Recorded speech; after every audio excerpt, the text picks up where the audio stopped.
News और मैं हूं आपके साथ आयुषी श्रीवास्तव। मध्य प्रदेश की 28 विधानसभा सीटों पर उपचुनाव में भाजपा ने बाजी मार ली थी। उससे कुल 19 सीटें जीतकर पूर्ण बहुमत हासिल कर लिया था और शिवराज सरकार पूरी तरीके से सुरक्षित हो गई। बता दें, मध्य प्रदेश की विधानसभा 230 सदस्यीय थी।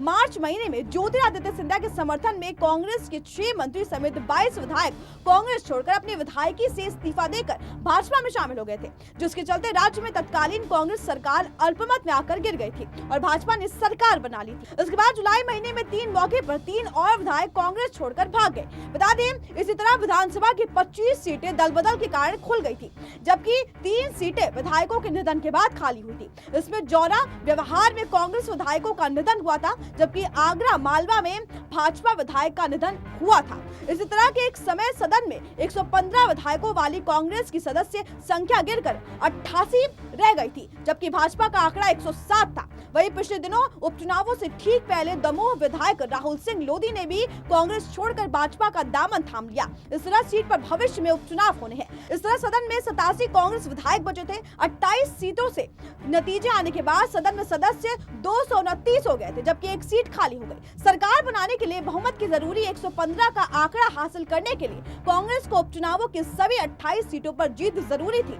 जबकि भाजपा को अपने दम पर पूर्ण बहुमत के सहारे सरकार बचाने के लिए महज 8 सीटें जीतनी पड़ी। लेकिन 19 सीटें जीतकर भाजपा ने अपनी सदस्य संख्या 126 पर पहुंचा ली, जो पूर्ण क्षमता और पूर्ण बहुमत वाले सदन के लिए जरूरी बहुमत की जुदाई आंकड़े के साथ ही 116 से 10 अधिक थे। वही सदन में अब कांग्रेस की 96 विधायक हो गए हैं। सदन में 2 बसपा, 1 सपा और 1 निर्दलीय विधायक भी हैं, जो फिलहाल सत्तानीय भाजपा को अपना समर्थन दे रहे हैं, जिसके सदन में भाजपा की वर्तमान ताकत 133 हो जाती है। बता दें, इसके लिए कह सकते हैं कि भाजपा सरकार अगले विधानसभा चुनावों तक सदन में स्थायित्व की स्थिति बना सकती है। गौरतलब है कि सदन में एक सीट अब भी खाली है। ये चुनाव केवल भाजपा सरकार को बचाने की दृष्टि से ही अहम है, बल्कि सिंधिया की साख पर दांव भी लगी थी। उनके 19 समर्थक 11 मंत्री में शामिल हो गए थे। चुनाव के रण में उतरे तो संवैधानिक बद्धताओं के चलते चुनावों से हफ्ते भर पहले अपने पद से इस्तीफा दे दिया था। इनकी हार और जीत मध्य प्रदेश और भाजपा के भीतर सिंधिया का कद तय करती है।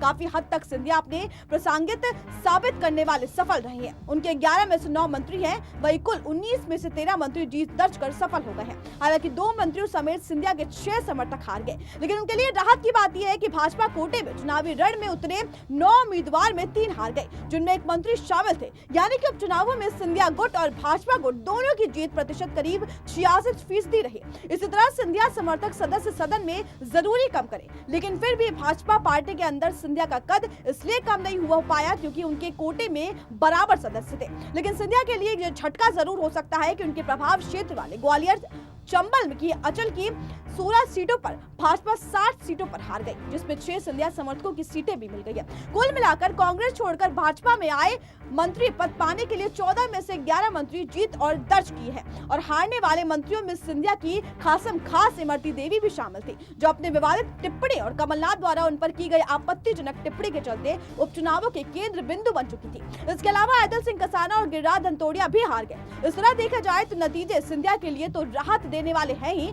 इमरती देवी भले ही हार गई, लेकिन उनके दायां और बाएं हाथ माने जाने वाले मंत्री तुलसी सिलावट और गोविंद सिंह राजपूत ने अपनी अपनी सीटों पर पिछले विधानसभा चुनावों की अपेक्षा अधिक बड़े अंतर से जीत दर्ज की। और इसी तरह सिंधिया के खासम खास मंत्री प्रद्युमन सिंह तोमर भी ग्वालियर सीट पर बड़े अंतर से जीत दर्ज किए।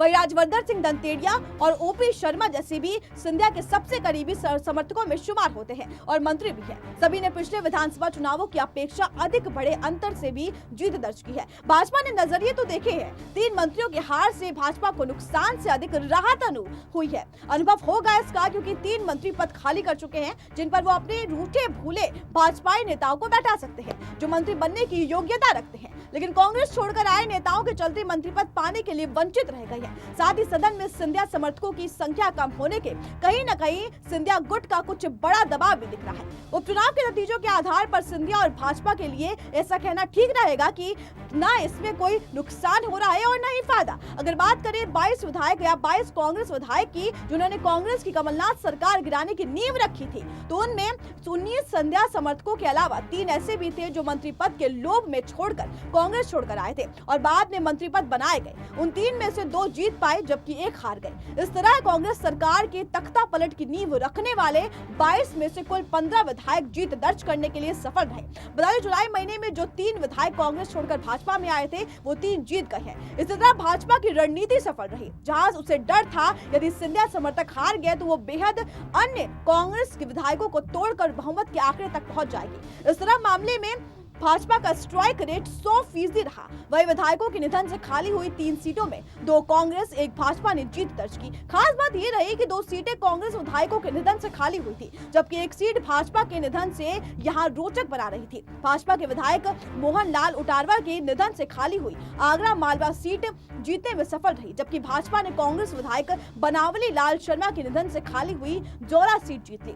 बता दें ब्यौरा सीट कांग्रेस विधायक के निधन से ही खाली हुई थी। कांग्रेस ने फिर जीत हासिल की। कांग्रेस के नजरिए तो देखें उनकी सत्ता में वापसी के द्वारा 2023 तक के विधानसभा चुनावों में तक बंद हो गया था। सत्ता वापसी की संभावनाएं सिर्फ तब थी जब कांग्रेस भी भाजपा के अंदर इतनी बड़ी फूट पैदा कर सकती है और भाजपा ने कांग्रेस के अंदर पैदा करके उसकी सरकार गिरा दी। लेकिन वर्तमान परिस्थितियों में ऐसा संभव नजर नहीं आता। इस खबर पर आपकी क्या राय है हमें कमेंट बॉक्स में जरूर बताएं। अगर आप ये खबर फेसबुक पे देख रहे हैं तो उसे लाइक शेयर करना ना भूलें और अगर यूट्यूब पे देख रहे हैं तो उसे लाइक शेयर और सब्सक्राइब जरूर करें।